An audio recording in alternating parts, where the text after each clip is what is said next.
The first one is lovability. How much love do you believe you can experience and receive?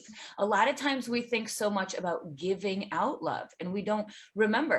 And so lovability is that's a trauma effect depending on your childhood, right? Do you feel like you're worthy? Do you feel like you're valued? Do you feel like you deserve love?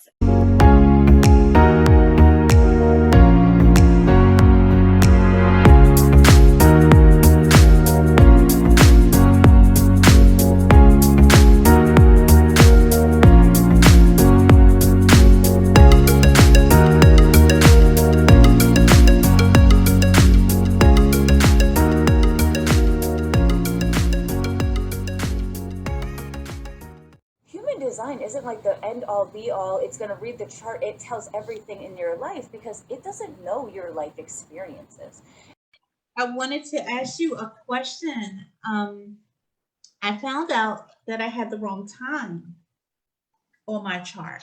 Now, everything seemingly, I was trying to look at both of them, seemingly stays the same. I was actually born at night. I wasn't born in the morning. But what it did change, it changed the my mind is now colored in, and the bottom square is now the white. So that's what did change. The significance of that. So that's my and so it's interesting that you say that, because so there's a lot of people who don't know their birth time, right? They're like, I have all the information, I don't know my birth time. And now the reason your numbers changed is because those transits, right? As the time goes, the planets are moving constantly in the air. And so depending on what time you put in, especially if you did from an AM to a PM, there's a 12-hour difference. So something has shifted in those 12 hours to switch what is colored in and what is not. And now for the friends who do not have their like birth time, they say that you can run a chart every single 2 hours, and you run a chart for like 2 in the morning, and then you can try 4 in the morning, you can try 6 in the morning, and you kind of look and you compare all of the different charts and see if there's a difference. And now it's not going to be the best exact way because you don't know. And so there will be always those opportunities or those cases where something does shift or change. And now what I will say is that we all have the entire chart, right? It's not like, oh, all of a sudden now you have the headspace and you didn't have the root. Remember, we have the whole chart. It's just what our consistent energy is and what it isn't. And so because you're still on the beginning stages of the journey, or maybe it didn't resonate so much with you because you're so tapped in already to yourself. Maybe when we were talking about open head stuff, you're like, maybe, but maybe that was an area that didn't resonate with you. And now that you start to listen to it, it is. And I want to remind our audience too, that Ra, the writer, this is meant to be experimented with, to live through, to work through. And we are all individual human beings. And so just because one thing resonates with one person about a closed head center doesn't mean that it's going to resonate with you, right? Because it's still two different things. And the same thing, also our life experience. Karen talks about a resiliency keys. And so the big difference too between human design, the original, and like the quantum human design is that she realizes that human design isn't like the end all be all. It's going to read the chart. It tells everything in your life because it doesn't know your life experiences. I cannot see in the chart what you have gone through in your childhood, what traumas you have experienced. That doesn't show up on the chart that you see. If I had psychic ability, if I'm more tapped in and I have that kind of reading, then maybe I can see some of that because of your chart and I have that connection with you personally as well. But I want that to be remembered too, that you might be, if you've gone through some childhood trauma or if you've gone through some other traumatic traumas, some of the ways that you are conditioned or you've been conditioned, or the way that you hold on to some of the energy because of that trauma might not resonate with some of the stuff we're saying either, and so it's the resiliency keys, Karen talks about how this is there's 9 resiliency keys that really play into our previous, what has happened to us in our life. And so she talks about the resiliency keys as the root of all of our archetypes, and that they're often triggered when we are learning from or we are challenged by a gate. And so the 9 keys, do you mind if I share what the 9 keys are? Because when I read the cards, we do talk about the resiliency keys. And so the first one is lovability. How much love do you believe you can experience and receive? A lot of times we think so much about giving out love and we don't remember. And so lovability is that's a trauma effect depending on your childhood, right? Do you feel like you're worthy? Do you feel like you're valued? Do you feel like you deserve love? And so that's one key. Authenticity. Do you feel free to fully express yourself? Yet again, can be caused by another trauma if you aren't given the freedom to speak or to do you. The courage. How well are you able to navigate through fear without letting it paralyze you? Our emotional wisdom. Your ability to use the emotional energy as a creative source of power. And I feel like a lot of us throughout society have been struggling with this emotional wisdom because we don't really know what to do with our emotions. We want to constantly squash our emotions because they are seen as weakness, or we can't handle them, or we can't control them. Our decisiveness, your ability to know how to make decisions. Our self-trust, the degree on which you trust your inner wisdom. Our self-worth, your self-esteem and your sense of value. Vitality, how much energy you have to do the things you want to do. And empowerment, how much control and power do you feel like you have?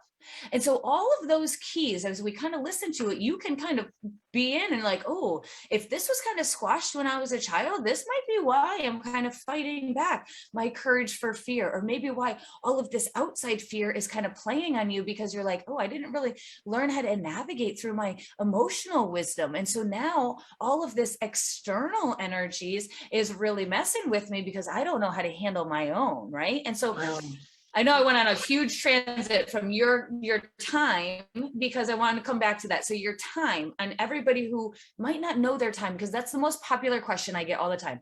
I don't have my birth certificate. I don't know my time. I don't know how to get my chart, right? And so the best thing for one to do is to play around, and you're your best teacher, right? And to look at the chart and to read just the small description of a generator, of a manifestor, of whatever, and to start there.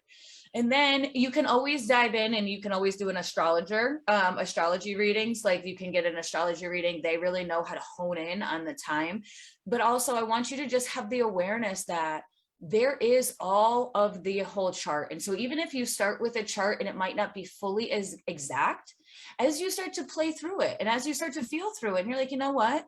I know it wasn't my exact birth time, and maybe I do have more of a defined head as it being opened. And start playing with that, and start asking yourself that, and start checking in with that. And I'm gonna pause. I'm gonna say I'm gonna complete and let anybody else jump in and take the mic and see if that helped. But I wanted to realize too that this isn't your end all be all, and that's why I wanted to bring the resiliency keys in, just for that fact that we've talked before last week about it being a guide, right? And checking in with ourselves first and using it as a guide. And I wanted to reiterate that it is a guide, and that there are other pieces that come into place that the chart can't see, that we have to realize that we got to play a part of it too. No, that makes total sense. And it helped a lot. It really helped a lot, because now I can see where I was like, all right, then I didn't know that, but I wasn't feeling it. But now when I see it, the changes came out, I go, oh, there it is. Because of that, like when I tell everyone, when I tell individuals when I'm interpreting dreams, you are the piece that's always a mainstay, and that you have to connect with your authority and what's going on, because it's that part, like you said, that we don't know about. That's the key, that is what's we call it, it's the glue, and well, if that resonates with you or not. So So yeah, that does Absolutely. absolutely. Thank you. You're Thank you. welcome. And that's why, like, too, I like teaching it in this way of like, okay, if we start at the basics, and if you understand, okay, if we can look at all of the centers, whether your centers are open or defined, if we look at all of the centers and we know that question on what to ask if it is open. And I talked about this like way in the beginning, but like if you're have an open head center, we ask ourselves, am I trying to answer everybody's question? And maybe when you heard that, you're like, well, no, I'm pretty good about in empowering other people to find the answer. You are a teacher too, you know, and so maybe you are good at redirecting and having them empower and to find that skill. And so maybe that didn't resonate with you. But if we first start with our chart and we first start with these questions, even if you have a defined head center and you find that you're going down a rabbit hole, you know, that can happen too. Just because you have a definition doesn't mean that you don't get caught up in the research game, right? You don't get caught up in that whirlpool. And so we still need to check back in and to ask the questions. And so when you can check back in and constantly keep bringing yourself back to alignment, all we're doing in this game is just coming back to play back into alignment, right? And so when we can start looking at those centers and being like, oh, am I answering other people's questions? Am I trying to convince somebody? Am I avoiding the truth or confrontation, which is our solar plexus, which so many people right now, it doesn't matter. I feel like if you have a defined solar plexus or if you have an open one right now, there's a lot of people avoiding truth because we don't want to hurt anybody's feelings. And right now there's just so much division that we're all just kind of biting our tongue. And so that, no matter if you're defined or undefined, is a question that we all should be asking. And then if you're realizing that you are withholding the truth or you are avoiding the truth, then we look at our solar plexus and we're like, oh, is it defined or is it undefined? If it's defined, then you got to look and be like, you know what, girl, you know what, man, well, whoever, boy or girl, whoever you are, you know what, I got the power to see this truth. And so that's how we can then use our chart as an energy roadmap to be like, okay, it's defined, it's colored in. I'm going to now look at one of these circles that's colored in. I'm going to pull on that power because I know I have it. Now, if it's open and you're like, okay, my solar plexus isn't open. And now we got to see, we're really avoiding the truth because we're worried about somebody else. And so now it's like, how is this affecting me personally? Because when we have an open solar plexus, we're too concerned about the other person. For anybody with a defined solar plexus, that's your authority.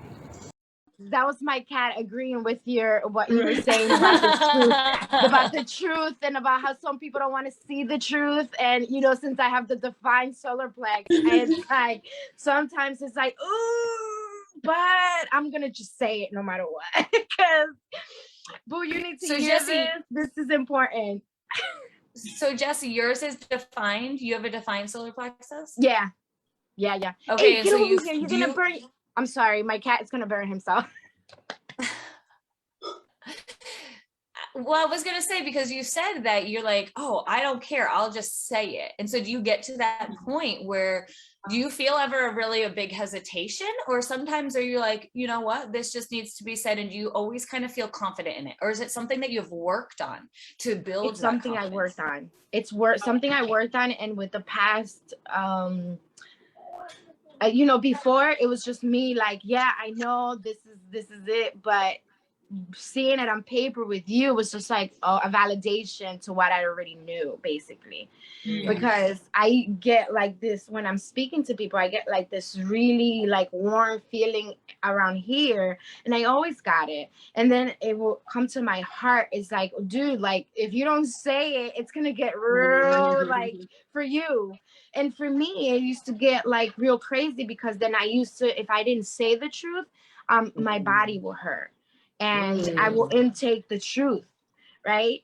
So, you know, that's why some of my practice gotten from, you know, from like just having a simple walk to like going for a run, because at times I was told not to say anything from my guides because the person, even however, no matter how I said it, they weren't going to listen. So when that happens, I have to take a step back and I have to go for my own healing, and I have to go, you know, pray for the person. I got to go ask spirit for permission and guidance for that person. So on their behalf, I can intervene on that sense of things, because I know that their life needs guidance and the truth, but they don't want to receive the truth. So what I do is I just ask spirit, you know, it's my spiritual team. Hey, so I couldn't do the work, but I'm sure that her, you know, his or her spiritual team is going to find another person. Maybe this is not the time, maybe another time. So I kind of act on their behalf and do prayers for them and send them on their path, and, you know, send them on their light, whatever their light is, because at that moment when people are going through things, they don't want to hear it. And that just happened to me a week ago when I had somebody in front of me, and I'm getting the messages. It's like so clear, girl. Like, oh, I told you this fucking last year. And then I went into, no. Wow. No. And spirit's like, this is the time for just to listen. And because no matter how you say it, my dear, she's not going to receive it. He's not going to receive it. So I took a step back, and then, you know, I was like, okay, then I play it along with their game, which was what they want to say, what they wanted to give me. But along their healing, I went and, you know, I did the internal spiritual stuff, which is, you know, we're going to go on this ride of life together, whether you want it or not, because you were sent this way for a reason. But it took me some time. Yeah, it took you some time, but I do love that last piece too, though, that like you said, like it wasn't your time to say it. And that is your solar plexus too, because you have that defined solar plexus. Remember, anybody with a defined solar plexus, that's your authority. And so that also is who you're listening to when you're making your decisions, right? The solar plexus is the powerhouse, which can be tricky for some people, because first, before you understand how to use it as an authority, you got to kind of understand your emotions, right? You got to learn how to understand your emotional wave, you know, how it's talking to you. And so for you, you learned and you felt that sensation. It was something that spoke up, and then it hit your heart on the times that you need to say it. And it's very kind of similar to me when I'm speaking what I need to say. I don't have my solar plexus, but because I don't have the definition to my head, I feel it in my heart, and then I feel it, I get the sensations, the chills through my body. But for my solar plexus, my defined solar plexus, like even with that last person that you were talking to, it told you, not now, it's not your time to talk. When it was going to be your time to talk, it would have gotten warm in the heart, because that person wasn't going to receive you. You already knew that it wasn't the right time. But that also is our authority's job too. The sacral will do the same thing. If you're not meant to say it, it will go, it will kind of put you at that pause, right? If you have that gut. And so it's all about the divine timing and the divine people that you're with. And it's not meaning that you shouldn't be saying it or that you shouldn't be doing it. It's just, your guides are just protecting you on the time and with the environment on what you're with. And now, Angela, I want to come back to you for a moment. Do you have a defined solar plexus, or do you have an open solar plexus? Open. Yours is open. And then Dee, what about you? Is yours open or yours closed? Let me look. I love us talking about this. It's exciting. Okay. I think yours is probably closed, because unless it's your power, your authority. Let me see. Probably open, I mean. Because I want to just compare it with Jessie and how and what she's saying. Which one is mine? Okay, so we got split. Will you tell me again which one is my solar plex and which one's the sacral on the chart? Yes, this is my G center. This is the G center. I know that. And then going down, straight down is your sacral. So that's the pink is your sacral. And then going to the right, the triangle on the right hand side, the tan one right there, that's your solar plexus. Oh wait, I did it wrong. And then I did it wrong. So are you defined too, Angela? My solar plex you're talking about? Yeah, your solar plexus is going to be the one on the right hand side of the chart. And the spleen is what is on the left hand. Okay, wow. So all three of you have your solar plexus defined, which means that you all know at some point we're going to come to this truth, which is funny that we have this show, because you're like, no, we're speaking truth. All three of you are the hosts that we are ready to bring the truth to the light, right? And that's because you have that constant energy that you're like, no, we're going to speak the truth. We feel guided. We feel supported. We have this network. We have this team. Wow. The right people will show up, right? And watch, and they'll be ready to listen. And so all three of you have the solar plexus as your authority. We work with our emotional wave. And you want to honor that truth. So for you, yes, conditioning still plays through, right? Although you have a definition, even how Jessie said, she had to work through it. It's something, because we're not taught to openly blurt out the truth, right? What do kids do when they blurt out the truth? We kind of giggle and we're like, oh my gosh, they're so bluntly honest. And then we learn and we condition it throughout their lives to learn how to be respectful. And oh, is that really nice? Should we really be saying that? And what we end up doing is kind of layering on all of this BS, right? We put on all of this fake BS and we just layer the truth down. And then eventually we just got to unpeel it all off. And it just takes so much freaking time to do, right? And to finally get back. And so for you ladies, and especially for anybody who has the definition in the solar plexus, remember 50-50, half of our population. And so honor the fact that you are willing to see the truth. Honor the fact that that is part of your emotional wave, is to present the truth, because the other half of us, that is where we are. Like for me, I have to ask myself all the time, am I trying to avoid it? Because I don't have my own emotions. And so I feel that energy in the room. I'm going to feel your emotion, Angela. And if you're having a hard time, and if you can't voice your truth about your feeling, I don't know what to do. It makes me uncomfortable, because all I'm doing is just feeling the uncomfortableness, but I don't know where it's coming from. Right. And so I don't know the source. Like you said, that's kind of the glue. You almost have like a responsibility to speak your truth, because us over here, we can't read your freaking mind and we don't know. And so we end up sitting on those eggshells and not knowing what to do. And then for me as a generator, I don't necessarily want to initiate and ask the question, because what if I ask it in a wrong way and you perceive it the wrong way, right? Because that's not necessarily in my authority.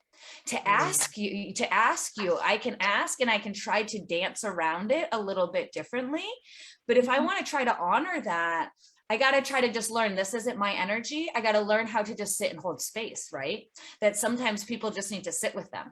And that's been one of my biggest lessons, that it isn't all about sometimes talking and being the advice person. If somebody's not willing to share, then the power sometimes comes in just being present and just sitting and being like, you know what, if you're not ready to tell me the truth or to speak about what's going on, then that's okay. But I can feel that something's uncomfortable. And so I'm just going to sit with you. Yeah. Because other than that, I don't know what I can do. Absolutely. Wow. I mean, this is, you blow my mind every time, Christine, because it's, you know how you can be, you think you know something, and then someone is like, but wait, there's more. And it's this beautiful chest, and they open it up and it just bright gold. That's how I feel when I sit with you, girl. Because it's almost like you're walking me through this beautiful enchanted garden named DeAnna. You know, this is your solar plex, D. This is your G center. Did you know that when you were little, when you used to do this, that's why you're like, oh my gosh, and all this. Okay, so I know it just was like sparkling real fast, but that's literally how I feel about human design, because this feels like one of the missing pieces that I had. You know, only one, because there's more. This is one, and it's such a beautiful gem. I mean, like the biggest ruby diamond, you know, in the room. And I'm just very thankful that you are in my life, you know, that you're a part of my path, because this is your passion, this is your desire.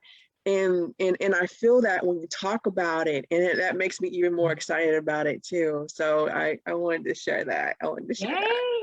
So something that I wanted to say was that since we're talking about the solar plex, and this is, the card that I pulled for today was the solar plex card, Christine, which is like, what?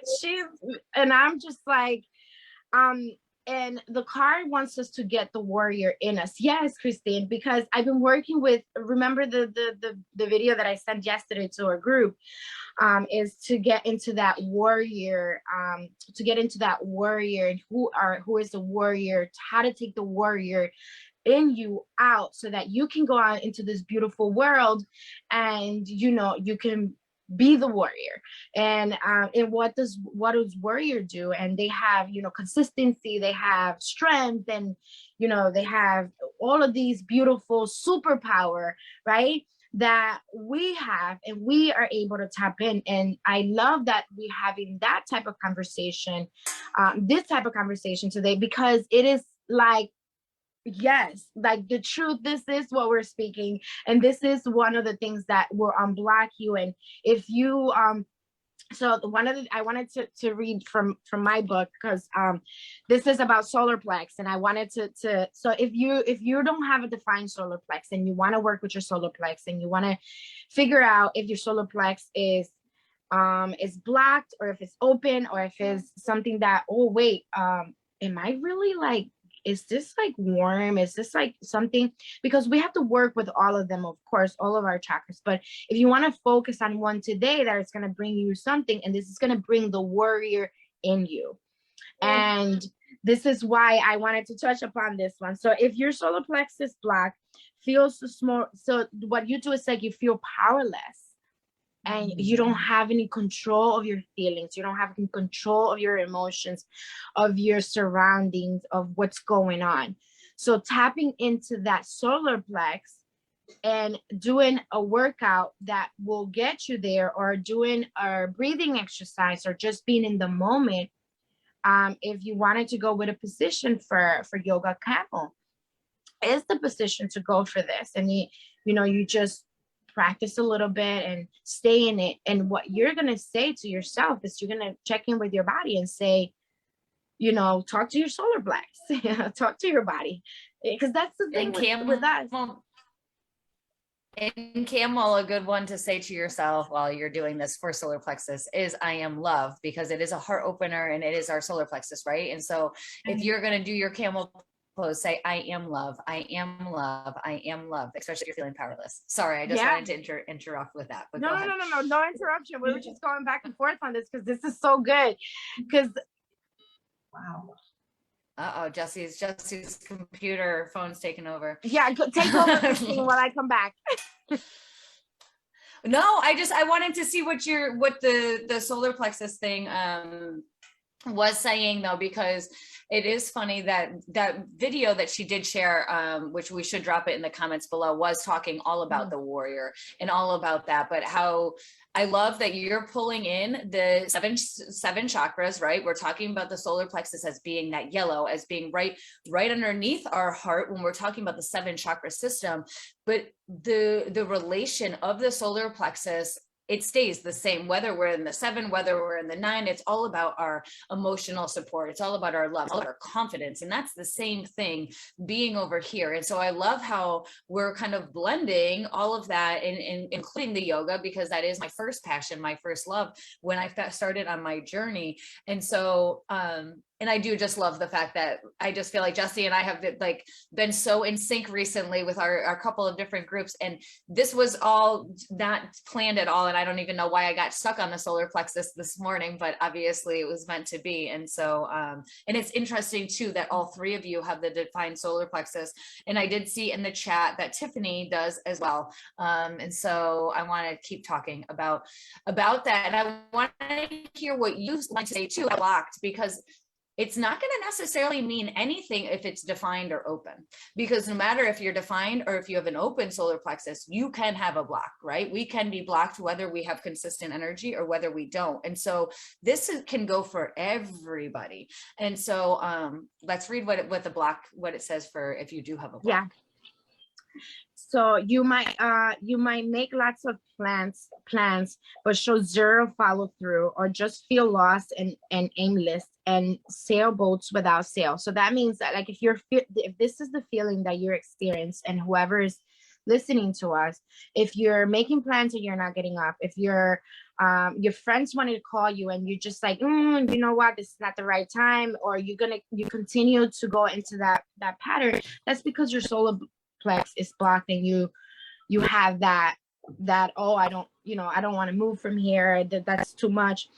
And then when your solar plex is overreactive, it can bring out the worst in any situation, and it could be the best situation ever, and we're just like, no, this is gonna happen, it's the worst thing and the worst thing.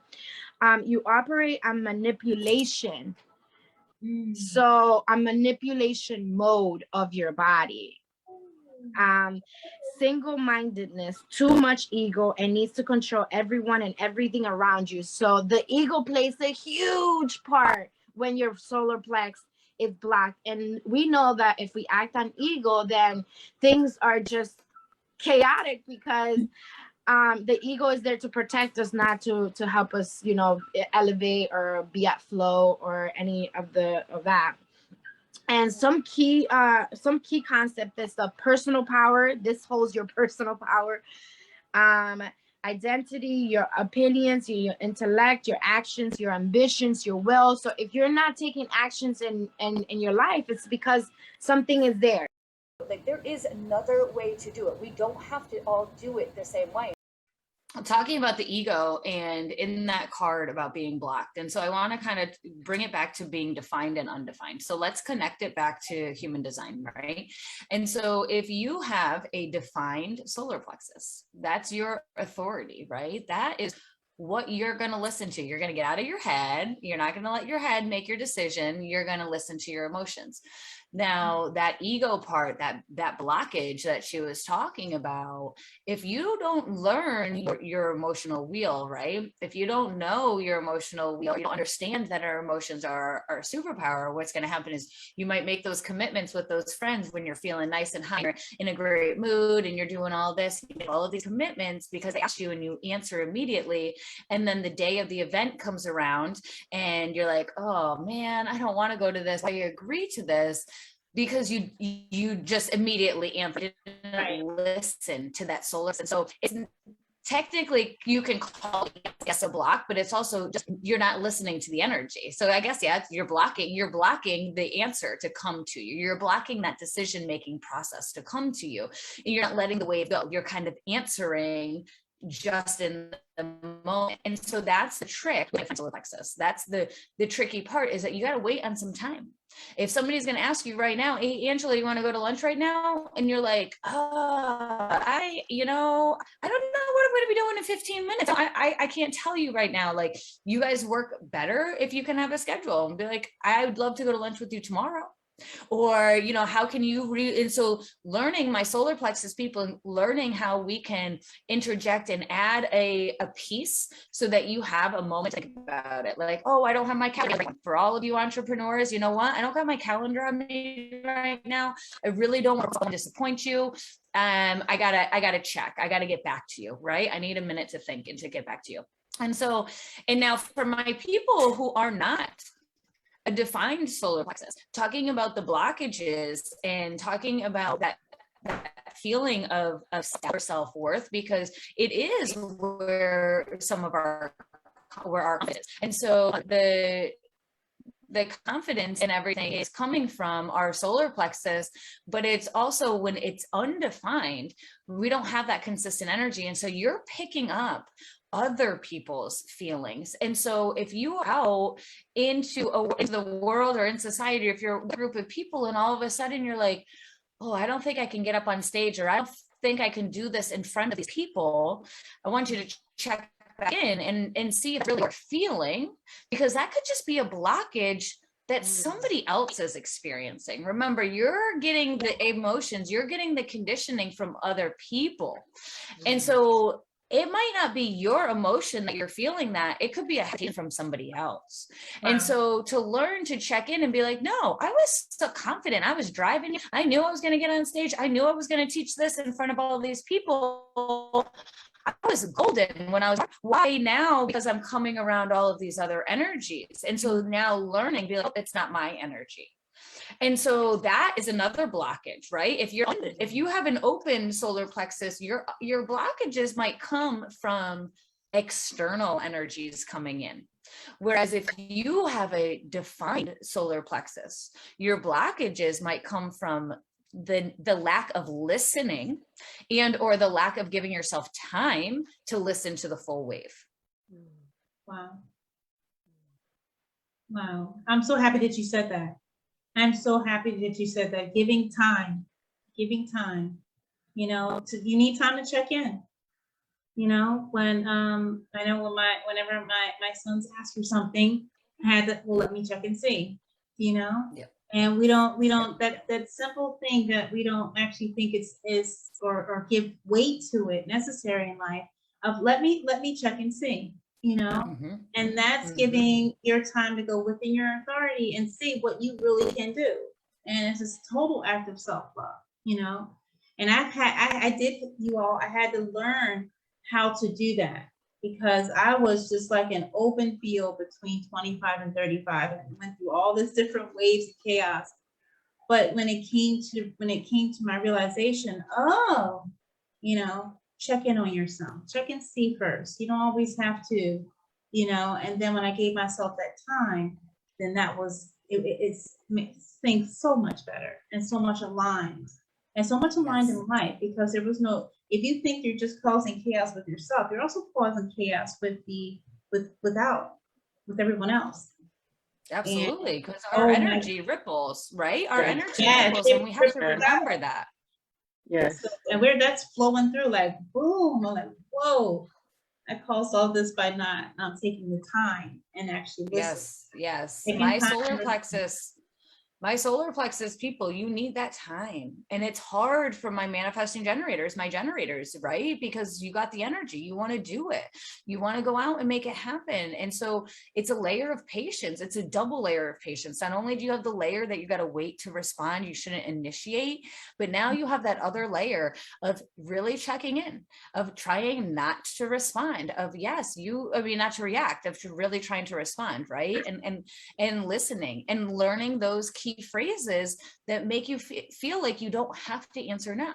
Although it can get hard in our society, because a lot of people we're now in an immediate world, right? Everything, we want everything right now. And so it's hard because you're not going to get an immediate answer with your solar plexus. Give it just like that at you. I feel them coming. Like, all right. Okay. This is like, wow, what? Because then I'm thinking too, kind of like what Angela was saying, I'm thinking of my past and just different things and my other sections that are open, that are undefined. And I'm like, okay, but I had people pleasing syndrome. PPS. I had that. And I'm trying to detox myself of that syndrome. And so when you were saying making decisions and stuff, right? And you're like, what is it even just them saying I need it now? I was conditioned to put myself last. Mm-hmm. Wow. So I was given like what you said. I said yes, but then the event came up. I'm like, why in the world did I say yes to this? I do not want to be here. But I would say yes, not only just because they wanted it now, was because I wanted to please them. To please them, yes. To please them. And you know, and that piece that you said that you were taught to do yourself last. Oh my God, so many of us were. So many religions tell us that, oh, we got to put everybody else first, and then we got to suffer here on earth. And that's like the whole, like we look at so much of the religions, like so much traditional religion, and it does, like you got to put everybody else first. That's how you're going to get into heaven. That's how you got to slave away here so that when we elevate, when we rise up, and it's like, that's kind of a little bullshit backwards, right? We gotta kind of do some of this stuff. And so a lot of us kind of got conditioned that way. I was raised Irish Catholic. I was definitely conditioned that way. Like, I got to worry about everybody else. And we got to tiptoe. We got to be very polite. We got to keep our mouth shut. We don't want to ruffle any feathers. We don't want to do nothing, right? Wow. Well, that shit is boring. And if you are that person that does not want to be the person who just goes along with the herd, right? If you're that person who's looking at everybody right now, like, you guys are all just walking off the cliff. Do you not realize that the road is going to end eventually? And we're the ones turning around being like, hey, we should be walking this way. Not a lot of people are going to want to turn around, And so it's hard when we are that person, but the more you do check in and the more you do realize that we are not meant to be here. And like, Dee, when you said, like, every time you share more and more, and that girl, that's why I'm here doing this, because every time I was diving into myself and I'm like, oh my gosh, that is why I was struggling. This is why I felt this way. This is why I thought this way when I was a kid. This is why I don't know if Amanda is still on here, but I did see, I have my phone on, so I'm like kind of following the comments too. But she said this the other day in one of our chats, and I'm gonna steal it from you, Amanda. And she says, I feel like my mom used to say, like, I'm a rich girl living in a poor girl body, right? And I used to feel that way too. Like, I don't have to save, like, I don't need to, like I didn't grow up wealthy by any means. We weren't dirt poor either, but my mom would be like, we don't need that kind of thing, or we don't need this, or that's just wasting your money. And I've now, from that conditioning though, I've realized, like, now I'm like a hoarder. Like, I hold on to everything because I feel like, oh, I might need that one day, or I might need this. I can't let this go because we might need it, like, later on. But I knew when I was younger, like, I don't need to trade my hour for my dollar, like that, like what Amanda was saying. But in our society, it's like, no, you got to go and you got to get your degree and you got to do this. And if you don't have this college degree, you're not going to be successful. You're not going to have that. Well, BS to all of that, because I knew in my heart that I was a rich girl and a poor girl. Like, I can figure out a different way to do it. Like, there is another way to do it. We don't have to all do it the same way. And so when she said that really resonated with me, because there's so many things in our heart, even when we're young, and we're like, I don't agree. I don't understand, but we've been taught, we've been conditioned. And I read it, it's like, we literally condition and teach children like we teach our pets, and like we treat animals. We condition people to be, oh, you're doing a good job today. You did a good job on your test. You're such a good boy, right? And we're training. All we are doing is we end up training people. And then what are we doing right now? We're learning how to unlearn all of our training. Christine, I put here's your treat. Because we do teach our kids that. We have like a award. This is your award jar of M&M. And when you do your choice, you get a treat. That is psychological manipulation and the reward system and stuff like that. So yeah. And you know Steve, what, before you go anywhere, I want to ring the bell again, because I've been ringing it without you. I'm just ringing it in the silence. And I was like, stamping on energies that wanted to come in here and not allow you to talk. And girl, I had to go on a little vacation, but wow. I know, right?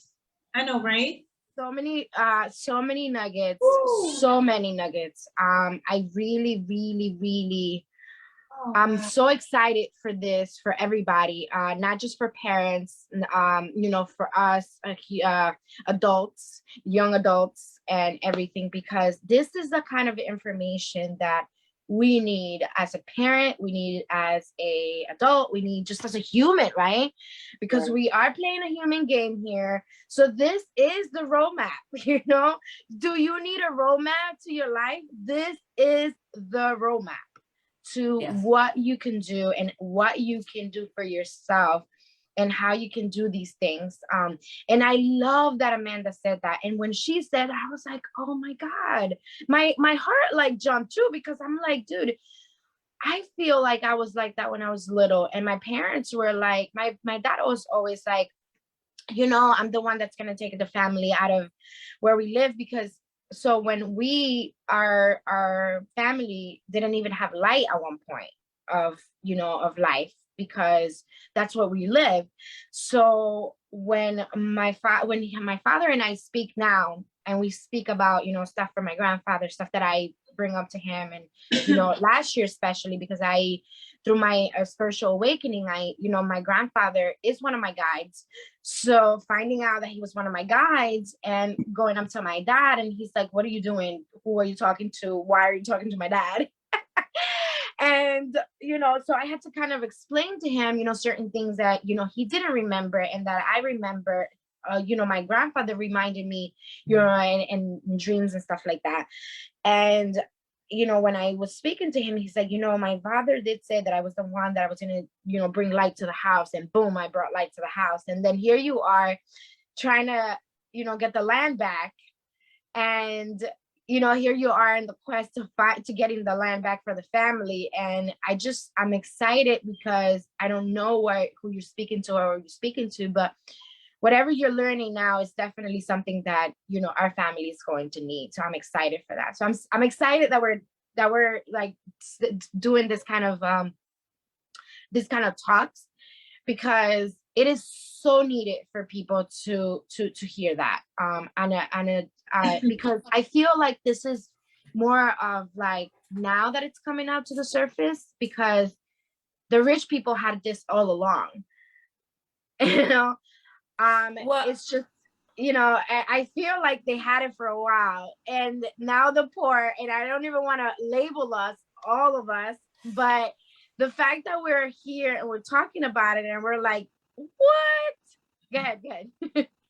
Well, I want to say something about that, the rich and the poor comment, because because somebody has wealth and stature does not mean that they are educating themselves at all about themselves. Actually, honestly, they probably don't even give two shits about themselves, because they've already been given something that they don't need to feel like. It's already been given to them sometimes. And so there's one thing that I've been feeling in the spirituality world is there's a lot of entitlement sometimes. And so some people have taken the entitlement, which sometimes when we talk about being wealthy or being rich, there sometimes can be that entitlement. If you were born into that wealth, that stature, you have that is just what you know. That is just what you don't know about a struggle. You don't know the opposition, right? But even in our spirituality world, I feel like there's become a lot of people who feel like there's an entitlement, like, oh, well, I have done this work,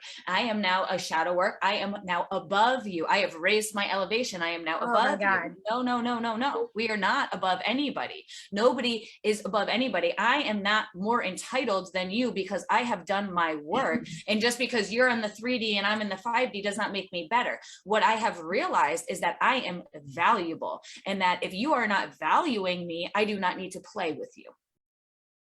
When we can learn how different we each are, it almost helps us understand how we are all one. I'm not better than anybody else. I am realizing my worth. What I have been seeing a lot is people like, well, I'm better than you. No, we are all royalty. We are all equal. We are all divine. It is just the people who realize that they are divine. There's a lot of people who haven't realized that. There's a lot of people who still feel like they have to just be the worker bee, that somebody needs to be in control of them, that somebody needs to, they're just not confident enough yet. They haven't found their power. They're just farther back on the path. They are not below us. They are not behind us. They just haven't gotten that aha moment yet. And I feel like when we talk about the rich and the poor comment, it was more of a lack of abundance, or maybe it was just the idea because of that 3D world of our parents, especially the parents generational, and even what you were talking about, Jesse, and like the generational of what your father was saying. And like, that's that generational understanding of that masculine understanding of growing up in that industrial age of like very much, materialistic, right? Like this is and that's how my parents were. And that's even what Amanda was saying. It's like, no, this is very black and white. We have X amount of dollars. This is what we're going to do. We're going to pay our bills. Like I go to work, I get this paycheck, I get X amount, right? We divide it all out. It's a flat base, right? That's what they've learned by. That's when you go to work, you get your 9 to 5, you get X amount of dollars, you got to divide it out.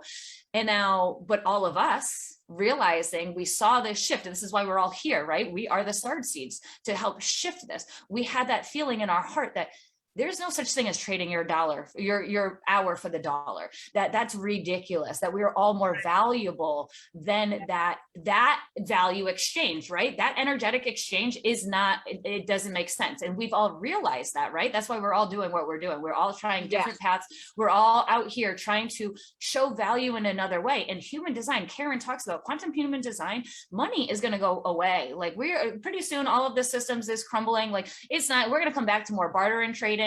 We're going to have to learn to work together and barter and trade and share our services, especially when banks crumble and all of this craziness when the bigger systems come down. But when we have that happen, she says that, like, in human design, when we're talking about it, sustainability and sustainability and love are going to be our next value of currency.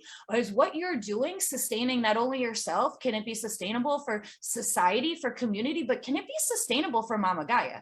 So many of the big people out here forget about Mama Gaia and all of this stuff.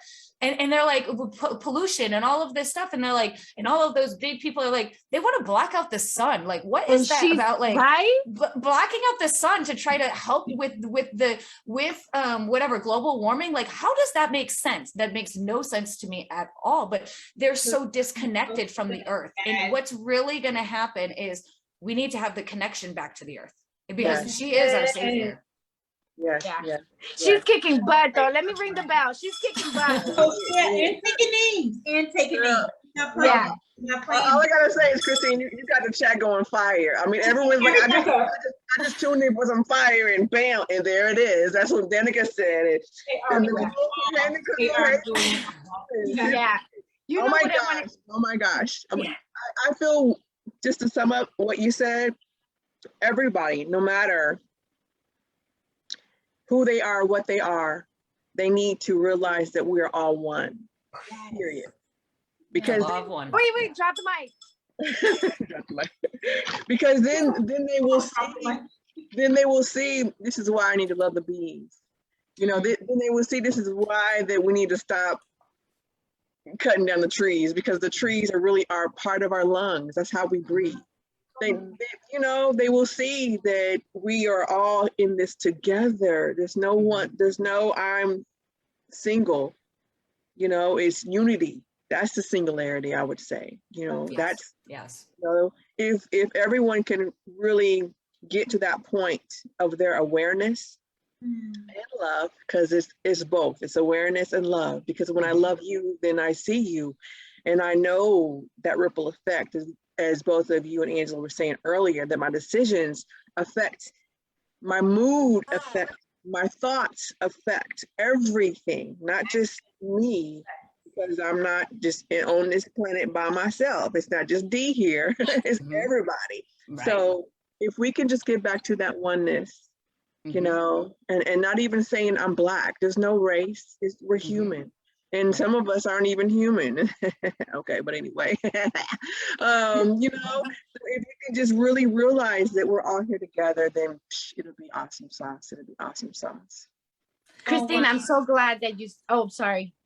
I was just going to say about that oneness, it's so funny because through human design, we're talking about how we are all unique, right? And so it's that law of polarity, though, because when we can learn how different we each are, it almost helps us understand how we are all one, right? Which is like the opposite. Like, when we understand how different and unique we are, it helps us realize how we really are all exactly the same. And how it works on those two opposite spectrum, I don't really know, but it helps find that clarity. The more I understand about how different I am, the more I can show compassion and love and acceptance and awareness for somebody else and their differences, which then brings that oneness, brings that glue, that awareness glue to have that unconditional love. And so the more we learn about the differences we all have, the more we can then come back together as that one, which has just been so interesting to me and so beautiful to see that, because it is learning about how unique we are brings us back to how much we really are the same. Yeah. And And you know, about it. Oh, go ahead. what I was gonna say was that I love that you said that, because when we find out how unique we are, and we can come back to like working together, that's when the collaboration piece happens, and that's when the changing the world happens, and that's when, and I love that you said the star seeds, because you know, yesterday I was having a conversation with one of my guides, and I said to my, not yesterday, like 3 days ago, and I asked, you know, I want to go back to the spirituality stuff, because I asked, you know, why is it that, you know, sometime in spirituality, you know, you have people that, you know, they know so much, and they take advantage of the ones that they know so much, because they know so much. And is there a gap in the between? This is me having a conversation with my guy Michael, and the reason why I have conversations deep like that with him is because I want to move forward, right? I want to move forward. How can I move forward? How can we move the planet forward, right? So he said, my child, the reason why this happens is because there are many levels of life, and some beings have been in this world for longer than others, and the ones that have been out of the world out for longer, they see the bigger picture. And so we're sort of like vampires when we come into the spiritual world. Like, let's not, I know that this is going to sound like weird when I do the comparison, but this is the comparison that he used, right?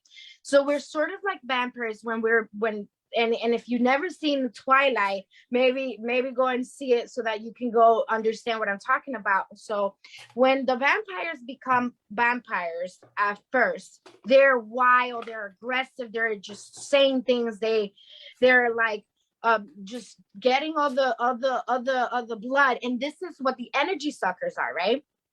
And all of this, and then the ones that know are the ones that are going to come and get those people. So I was like, wait, that's pretty deep on a human level to understand it on another level. But if we understand it in a way that, yes, everybody is on this planet living a human experience, but we are beings that are chosen to be here. Some of us have been awakened for longer. Some of us haven't been awakened for a long time. But there are other entities and spiritual beings that have been in this world, and they're not plugged in, or they're not in the light. And when they come to us, that's what they do. They suck on our energy, and they go and they do whatever they do. So this is where the shadow works work. This is what being scared of your shadow work, it's nonsense.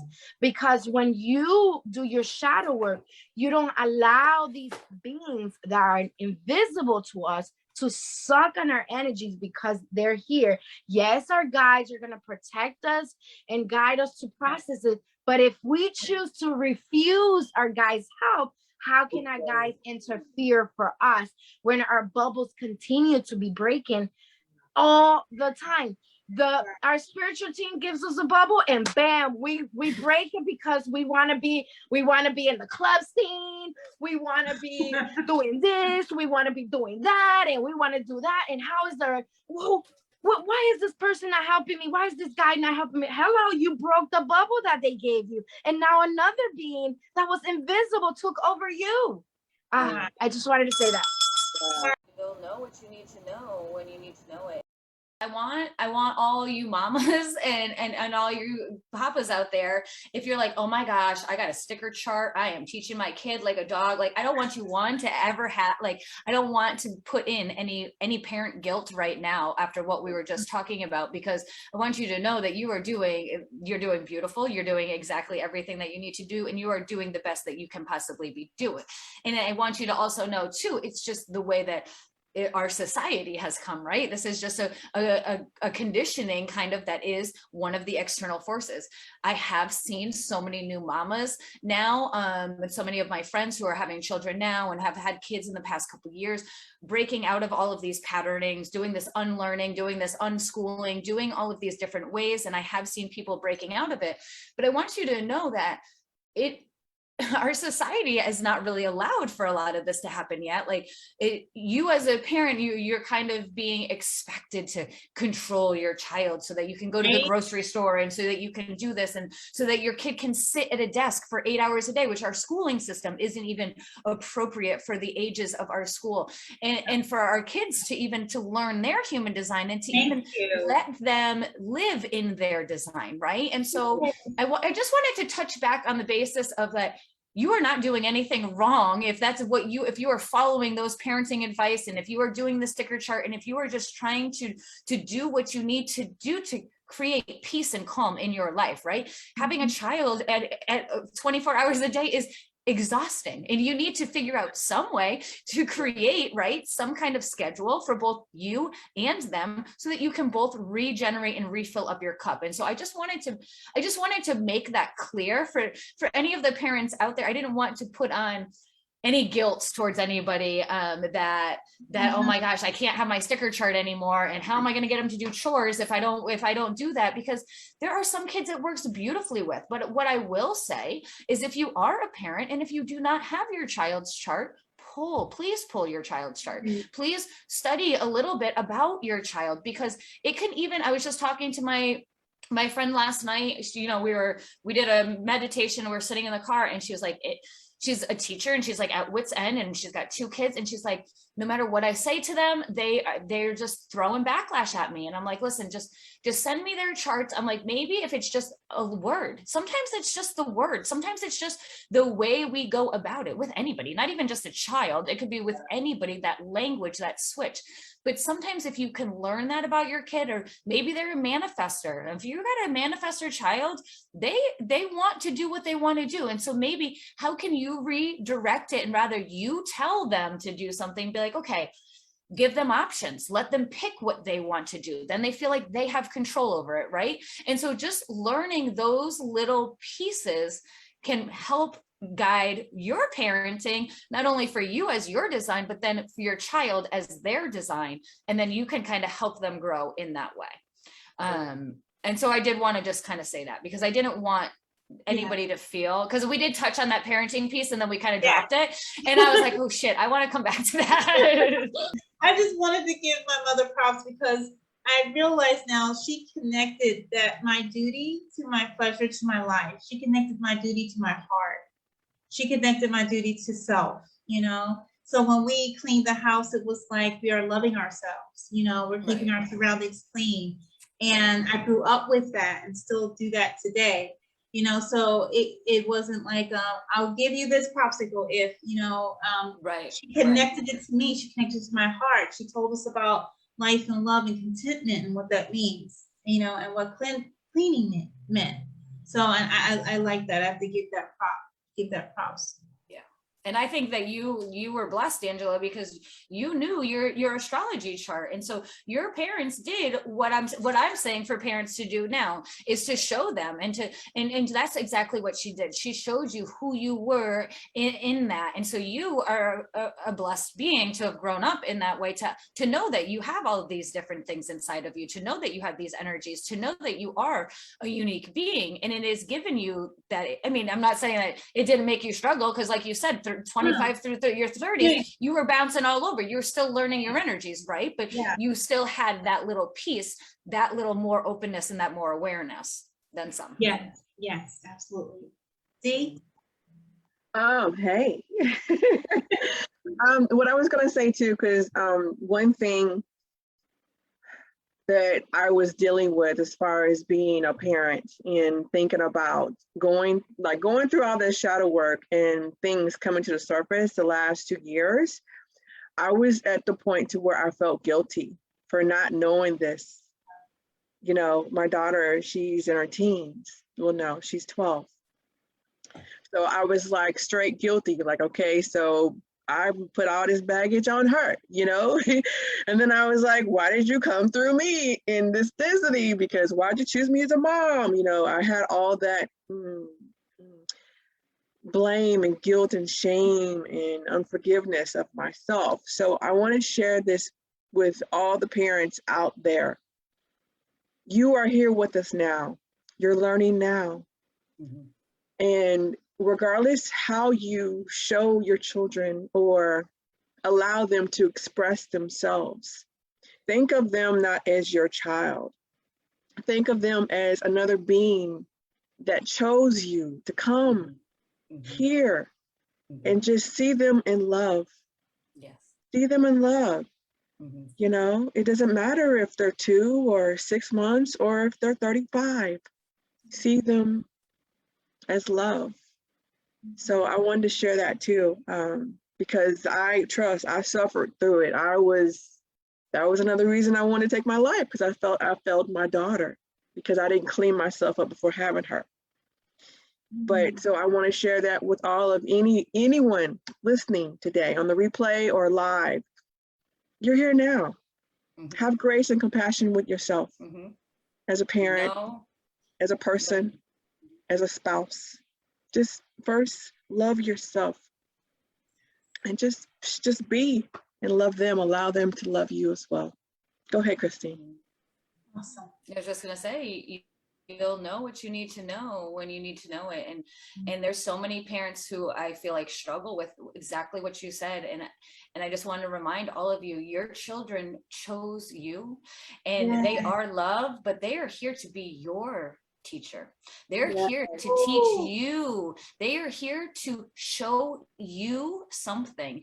And so as much as we feel like we need to show them, they already know. Those children know the second we teach them to unlearn all of their innate stuff. They know. They're already the intuitive beings when they come here right away. And so they picked you. They picked you to help you grow.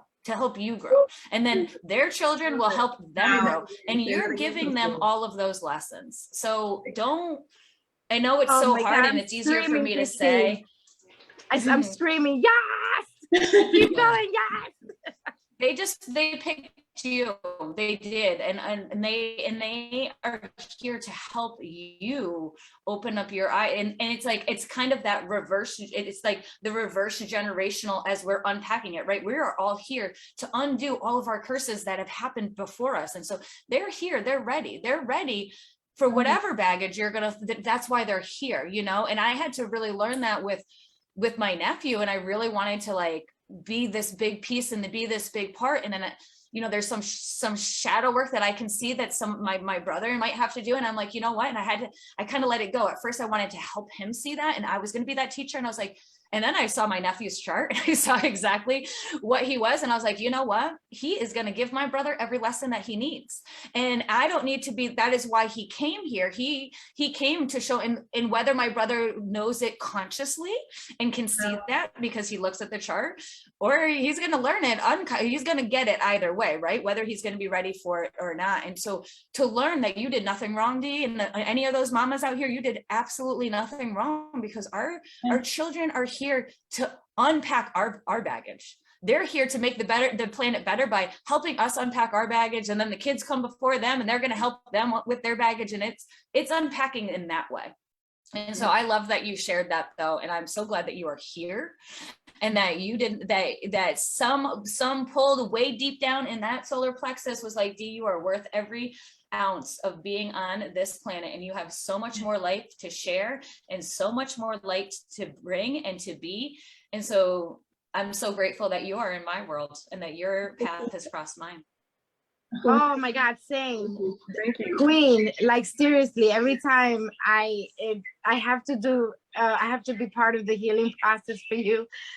I am awakened super early, so I'm prepped for it when it comes to it, but it's still hearing it out loud. It's still like, oh, okay, this is what I was being prepped for. I want to ring the bell. Please, yes. just to reset the tone and to say how wonderful you are and amazing. And yes, our children chose us to be the warriors that we needed them to be. And also that, you know, as the planet is shifting and everything is, we're in this beautiful shift. You know, our children are not going to have their eyes closed anymore. So they're not going to have to go through what we're going through. So please take the time to get to know you, to embrace your children's journey in your life, and to see them more as a guide, a teacher than everything else, because that I am relearning and learning every single day myself. And that's something that I've been working on with my guides for the healing of my family. And it's been very interesting to unfold some things into my life. But I do have to say that the healing process is worth it, because when we do that, we experience a unconditional love that we have never felt before. I don't think I ever felt that warmth before that. And some people experience it while they give birth. Some people don't, and it takes them a little bit. So I just wanted to say that, Christine. So thank you. And Queen, I love you so much. Oh my goodness, everyone. You have set my heart on fire. Thank you so much. And you have set thousands, tens of thousands, I'm feeling them, of individuals' hearts on fire. Because this is what this show is for. This is what this show is for. To set our hearts on fire. To let us know that we can do amazing and wondrous things, all right? And that this is the healing. This is the healing. It is in action, it is live, it's being spoken, it's being thought, it's being felt, it's being acted out right in front of us. Whether we choose to see it or not, but therein lies the choice, you know? And just know, when you do this now, it ends now. I love saying that to myself. It ends now, it ends today. It ends now, it ends, and I'm not just talking about me standing here, I'm talking about all of it. And think about that, everything going forward, clean and clear, clean and clear. Oh my goodness, Christine, there are no words. There are no words to express the gratitude that everyone being touched by you feels. There are no words. Thank you. Thank you for your obedience to love, your obedience to life, your obedience to yourself, the love for yourself. I truly appreciate you. And I speak for everyone. I do. I did do a 3-card spread, and I think especially after, it's kind of funny because then we came back to talking about the parents, and then I saw the chat, and when I was pulling the cards, Jessie was talking about the vampires and enlightenment and all of that in spirituality. But it's funny because then we came back to this parent talk, and I really feel like the cards actually are really about the parent talk. And so I'm just going to show you the 4 cards first, or the 3 cards, excuse me. So for our human design, we got gate 4, possibility, coming from our 3rd eye. Remember, possibility, keeping it open, not getting stuck on it. Now we got our kapha in our yoga deck. It is actually coming from the Ayurveda. We've actually gotten it pulled reverse, so it's going to be something that we're going to need to do a little work on. This is actually our earthy dosha. This is the grounding, nurturing, and heavy energy. And then for my fairy deck, I got the attitude card. This cute little fairy kind of pressing up against a dangerous little dragon. It's funny, this kind of reminds me a little bit, here's your little child standing up against mama dragon, right? Standing right here. Okay, so let's kind of run through a little bit on what these are saying. So possibilities, learning to embrace the ideas as possibilities, not answers, and to let the power of possibility stimulate the imagination as a way of calibrating the emotions and the heart. So possibilities are the way we adjust our calibration, right? It's not to be right. It's not to be wrong. It's not to prove anything other than how we feel. And so let's think about that with our attitude as we draw that attitude card with the fairy. You can be sure that there's a message here. So take a deep look at yourself and how you interact with others. Make sure that you're standing up for your rights and your ideals, but you also honor other people's positions. Remember, we are not convincing anybody, which is that gate of possibility in that third eye. We have to honor them. And so go deep within yourself and ask, what is it that I need to observe within myself? How can you choose or act? How can we choose to act or react to any situation? You are the one in control. You do not have to let yourself fly off the handles. If you need help, just ask. Remember that every problem comes with its own solution. Your own inner self will be glad that you whispered the solution to you. Now, if you are having a hard time with this attitude, with this coming back to yourself, with honoring, knowing that you have that, that's where this beautiful Kapha card comes. This is asking you, has the earth energy kind of left you heavy? Are you feeling that you need to shake some things out? Are you feeling like you are in this rut? If you are in this rut, then you cannot see the possibilities. Then you cannot harness the attitude. You cannot harness that energy coming from inside you. And so you may have gotten too comfortable where you are. Maybe it's your home, your career, your relationships, your life goals. It might be time to do something to get outside of the box, to shake it up a little bit. See your dreams be bigger for yourself. Let go of the habits that are no longer serving you, such as emotional eating or looking back into the past. Replace some of those carbs and sugars with vegetables, tarts, spices. It's time to shed your own skin and re-emerge as your highest self and your fullest expression. And so learning that when we can find those possibilities of just recalibrating our heart, right? We're not convincing anybody to do anything. All we need to do is find that recalibration in our heart. We can come back to our heart. We can fix our attitude. We don't have to control anybody, whether it's our children, whether it's our relationships, whether it is our job, it is our career. And if we are having a hard time and we can't see that picture, we need to check back in and ground. And so if this first Kapha card, if you're feeling heavy and if you are not grounding, look at your diet. I want to say I just finished a 3-day fruit cleanse and oh my God, I can't feel any more clearer. And I thought it was going to be the hardest thing. I was so scared to do it because sugar has got me it has got me on hold. But I mean, my messages last night, catch my other live that I did. I mean, it just flew right out of me. And so checking in with our body, realizing that we are so much stronger than we ever give ourselves credit for. And our body, our soul we nourish it to flourish it, right? And so check back in. And so that's my 3-card little message for you all. I hope it resonated. And if you are not on my human design chat, you like the card pulls, it resonated with you, please drop messages below. I knew DeAnna put it up in our comments, but you can always send me a message and say, hey, I want to get in on that chat. I love meeting people. I would love to chat with you. You don't feel like you have to sneak in there through the back door. Send me a message. I am nice. I will talk to you. I will pull a card. Whatever you want to do. Awesome. She is, you all. She's beautiful. Yes, yes. You could just ring her doorbell. Yes. Right. And so we do have 6 minutes. DeAnna, last words? Last words for today? Oh my gosh. My word for the day is 2 words: acceptance and forgiveness. Yes. Yes. Meaning yourself. You know, I love all of you too. And I feel really honored to have the space to be vulnerable and to share myself, you know, with you and feel safe. That's the key thing for me, is to feel safe to let you all in and to let you see me, you know. So 2 words: acceptance and forgiveness. We got you. We got you. All the way live. We got you. Christine, last word or words.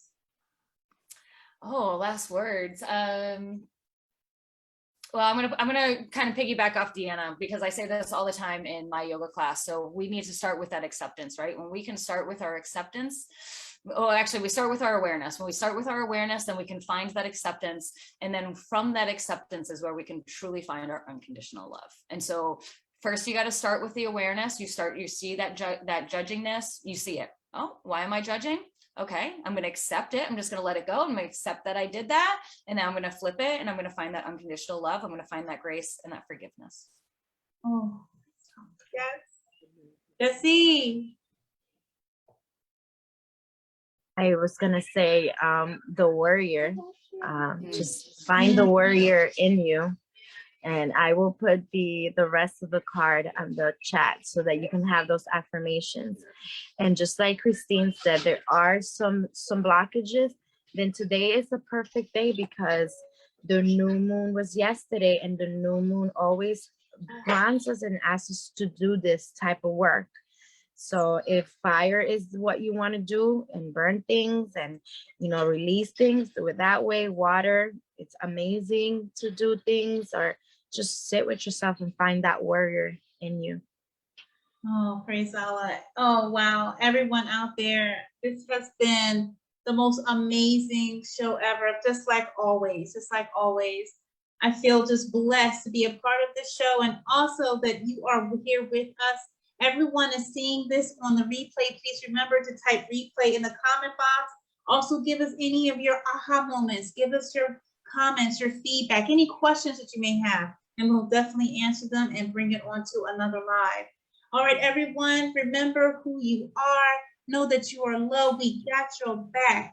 You are the strength and the power that you feel within. Don't just believe it. Just believe it. That's my last words. Just believe it. Just believe it. All right, all. I love you all dearly. We all trust that everyone has a blessed day continued, full of love and light. And we will see you next time on the Feminine Flame. Have a great one. Peace. Yeah. Bye. Thank you.